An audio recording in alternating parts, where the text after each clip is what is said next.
釜石市団体職員の吉野和也さんのスピーチです。僕が震災を通して経験したこと、それは社会に課題はたくさんある。でも特別な技術や経験がなくても誰にでもできることがある。それをお伝えしたい、そう思ってます。震災は日本が根本的に抱えている問題を目の前に突きつけてきました。震災が仮になかったとしても20年後には同じような問題が全国の町や村で起きてきた、そう感じてます。少子高齢化、過疎化、地方行政や教育の仕組み、後継者不足や補助金に依存する一次産業など問題はたくさんあります。でも一つ分かることがあります。いくつかの課題に対しては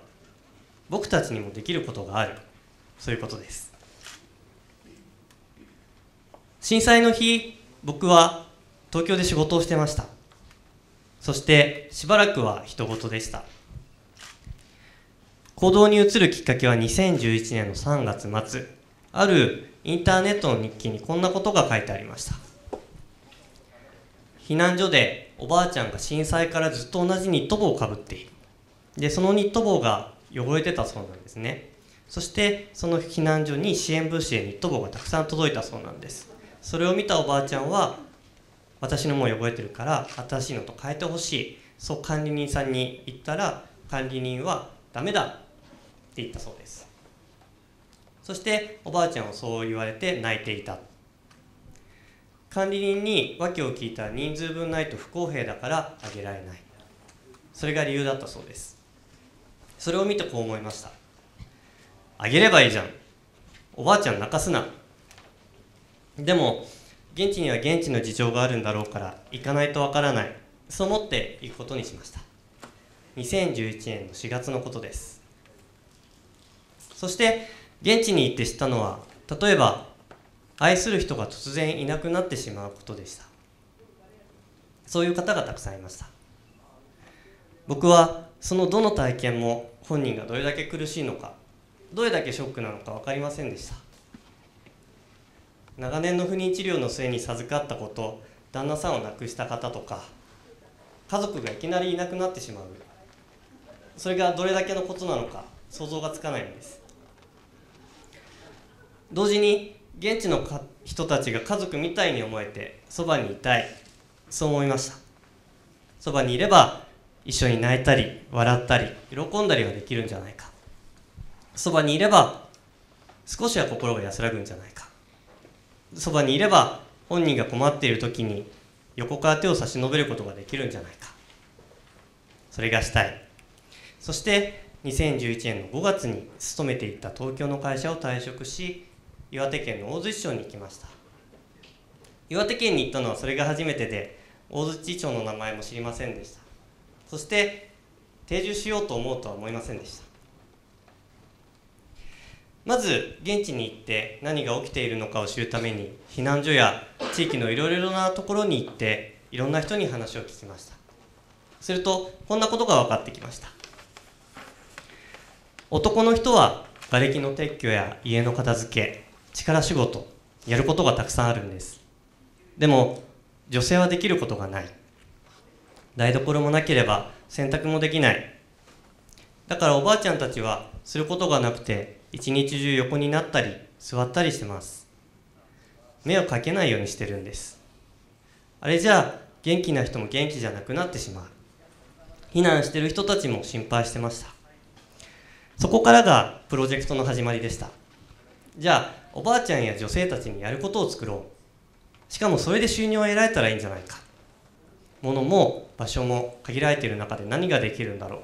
う。田舎のおばあちゃんってみんな器用なんじゃないか。そして現地の女性たちにも意見を聞いて、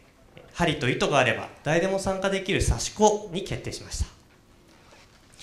プロジェクトのコンセプトは、魚ではなく釣り竿を届けよう。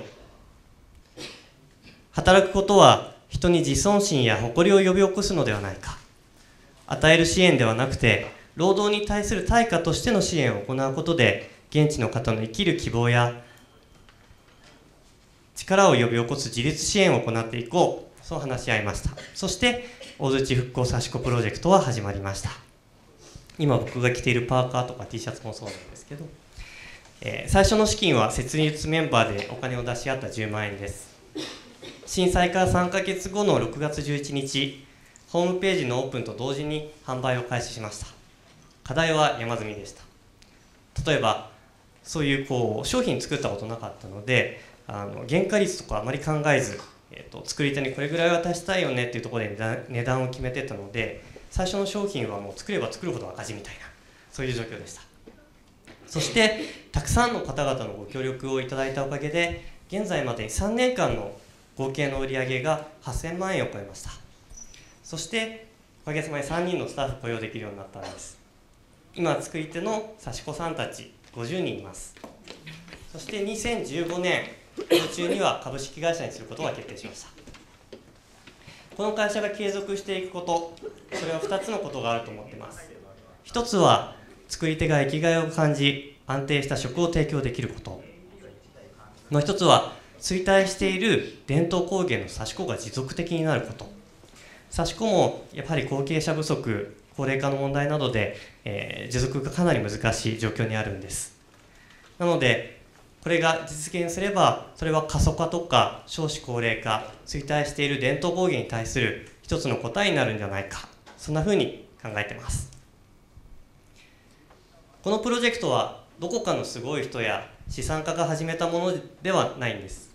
普通の人がたくさんの課題に当たりながら、ぶつかりながら、たくさんの人の力を借りてここまで来たものです。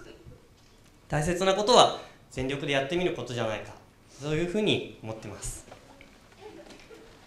そして僕にはやりたいことがあります。今若い人たちにはやる気とか情熱がないとかよく聞くんです。でもそれって周りにいる大人がそういう姿を見せてこなかったからなんじゃないか、そういうふうに思うんです。だから僕は現場でいろんなことにチャレンジしながら、変えられないことなんてないんだ、できることはたくさんあるんだ、さまざまな課題に挑戦しながら、そういうことを生きてみせて伝えていきたい、そう思ってます。僕たちの世代だけでは社会を良くするのは難しいです。でも僕の次の人たち、次の世代がそういう生き方いいね、同じ方向で生きてくれる人がどんどん続いてくれることで、その流れの中でより良い社会とか世界平和とか、そういうのがあるんじゃないか、そういう情熱とかやる気、そういうものを次の世代に渡したい、そう思ってます。そう願ってます。ご清聴ありがとうございました。